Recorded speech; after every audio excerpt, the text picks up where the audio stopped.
RDC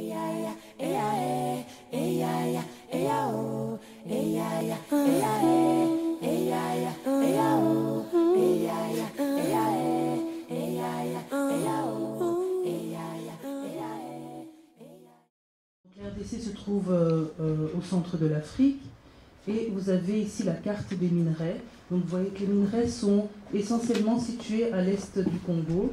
Donc le Congo est bordé par le Congo-Brazza ici à l'ouest, au nord la République centrafricaine et le Soudan, et à l'est l'Ouganda, le Rwanda, le Burundi, la Tanzanie et la Zambie. Et enfin dans le sud l'Angola. Et vous voyez que les minerais qui se trouvent dans nos appareils électroniques se trouvent essentiellement dans cette région-là. Alors si on superpose la carte des conflits, vous voyez que les conflits armés se concentrent dans cette région à l'est, où il y a, selon l'ONU, on est arrivé jusqu'à 43 milices de pays limitrophes qui se battent dans cette région pour contrôler les minerais. Donc on a vraiment une zone ici conflictuelle depuis presque 20 ans, on en parle très peu dans les journaux. Et ces soldats commettent des exactions sur les villageois, violent toutes les femmes ou bien on viole même les hommes. Et maintenant on arrive à des viols d'enfants de moins de 6 mois. C'est pour ça qu'on entend parfois parler aux infos du massacre de Beni, qui est dans la région, massacre à Butembo, massacre à Goma, massacre à Bukavu. C'est dans cette région-là. Le tantal est extrait du coltan et le tantal entre dans la composition de la plupart de nos smartphones. Pourquoi? Parce qu'il est 2 fois plus résistant que l'acier et il est un excellent conducteur d'électricité et de chaleur. On a une première image avec les creuseurs, donc ils travaillent dans des conditions extrêmes. Les creuseurs, c'est ce qu'on appelle ici les mineurs, mais là-bas on les appelle les creuseurs. Et les creuseurs, donc au niveau juridique, il n'y a aucun contrat de travail, ils travaillent 7 jours sur 7, 24 heures sur 24, ils se relaient pour travailler dans les mines jour et nuit. Et tout le monde est mis à contribution, hommes, femmes et enfants. Là, vous voyez les trous, les puits qui servent à extraire le coltan. Donc, ils peuvent avoir une profondeur de 80 mètres et aller en latéral jusqu'à 130 mètres. Donc, en général, c'est les enfants qu'on envoie en profondeur puisqu'ils sont plus petits. Donc, vous voyez, c'est une espèce de taupinière où il y a régulièrement des éboulements et où, en général, personne ne se soucie des personnes qui ont été emprisonnées dans l'emboulement puisqu'il faut travailler et continuer à travailler. Alors, au niveau équipement, évidemment, il n'y a aucun équipement. On voit bien que c'est des enfants qui travaillent, pas de bottes, pas de gants. Il faut savoir que le coltan est légèrement radioactif. Ils travaillent jour et nuit dans des conditions de boue, puisque ça c'est dans une région qui est plutôt alluviale. La terre est très molle puisque le coltan se trouve dans une terre assez friable. On est vraiment dans la survie, que ce soit pour les creuseurs et le petit négociant qui va récupérer son sac, mais qui va lui aller le vendre en ville chez le négociant principal, qui lui se trouve généralement dans les centres miniers ou en bout de piste, et il sera le premier à évaluer formellement la valeur en tantal du coltan. Et donc il va négocier en bout de piste pour acheminer le coltan vers les comptoirs, où on trouve principalement les Chinois, les Libanais et les Indiens, qui eux négocient déjà avec des courtiers et des multinationales étrangères. Donc le coltan est acheminé par des petits cargos. Ces petits cargos sont loués à des compagnies étrangères qui se trouvent aux alentours de l'aéroport. Le raffinage du coltan se fait en général à 70 à 80% en Allemagne et aux USA. Vous voyez la consommation de tantal dans les condensateurs miniaturisés est déjà de 48%.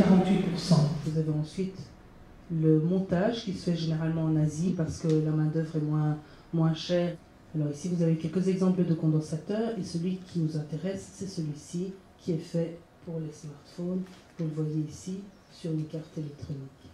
Ici vous avez l'intérieur d'un portable, vous avez les mini-condensateurs. Un portable peut avoir entre 10 et 30 condensateurs en fonction de la capacité du smartphone. Alors, on parle souvent d'obsolescence programmée, c'est les techniques qu'utilisent les industries pour réduire la durée d'utilisation des smartphones aujourd'hui. À l'époque, un téléphone, on pouvait le garder pendant 5-6 ans. Aujourd'hui, un smartphone, on le change tous les 2 ans. Et donc, vous voyez qu'on est tout en haut de la chaîne. Donc, on peut avoir une responsabilité pour changer ce qui se passe en dessous.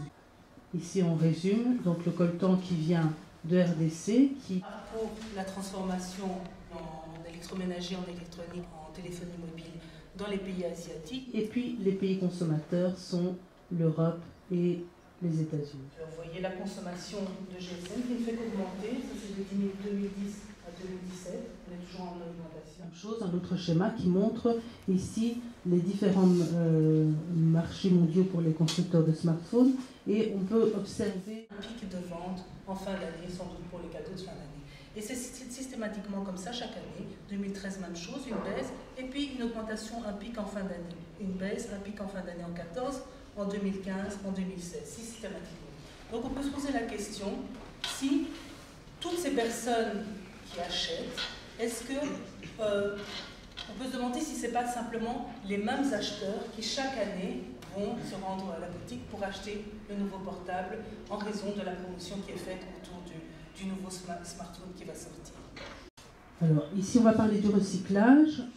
On a un petit schéma qui résume donc l'extraction, la transformation, l'utilisation et puis le déchet. En recyclant, on est en mesure de diminuer l'extraction à l'est de la RDC et donc diminuer les conflits. Il y a un GSM inutilisé qui traîne dans un tiroir, lève le doigt. C'est une décision citoyenne de penser à recycler. C'est vital, c'est important non seulement pour l'environnement, mais aussi important pour l'aspect humain qu'on a à l'est de la RDC.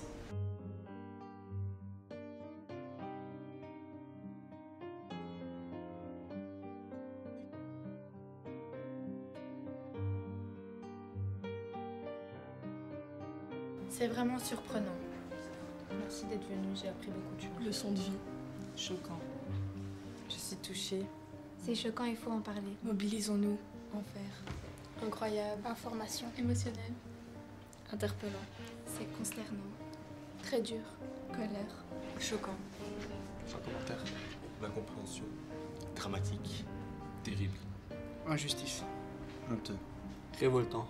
Incroyable. Parlons-en autour de nous. Sans commentaire. Il faut faire quelque chose. Pas de liberté. C'est triste. Soyons égaux. Solidarité. Touchant.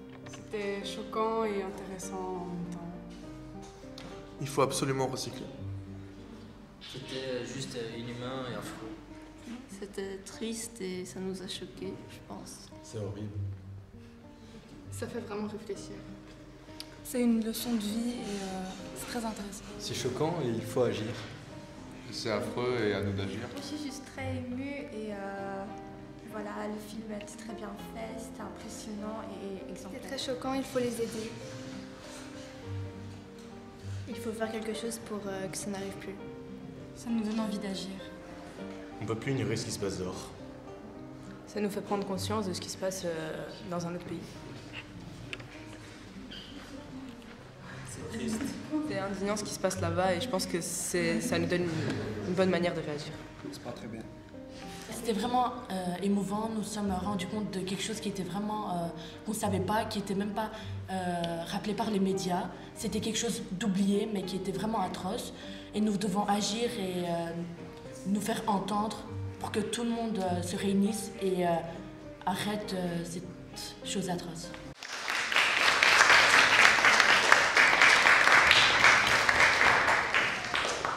Pour la journée des droits de la femme, merci à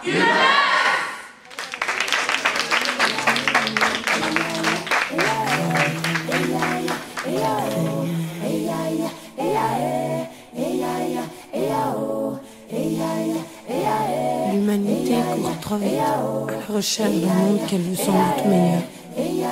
Pourtant, notre terre a gardé son rythme. Elle aussi a un cœur.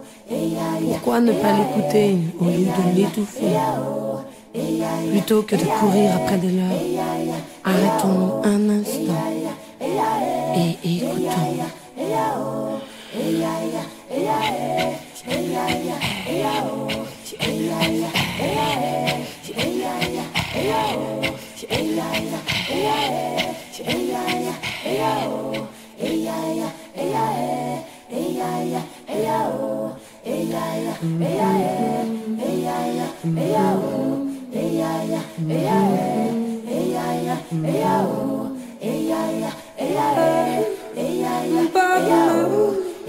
Anda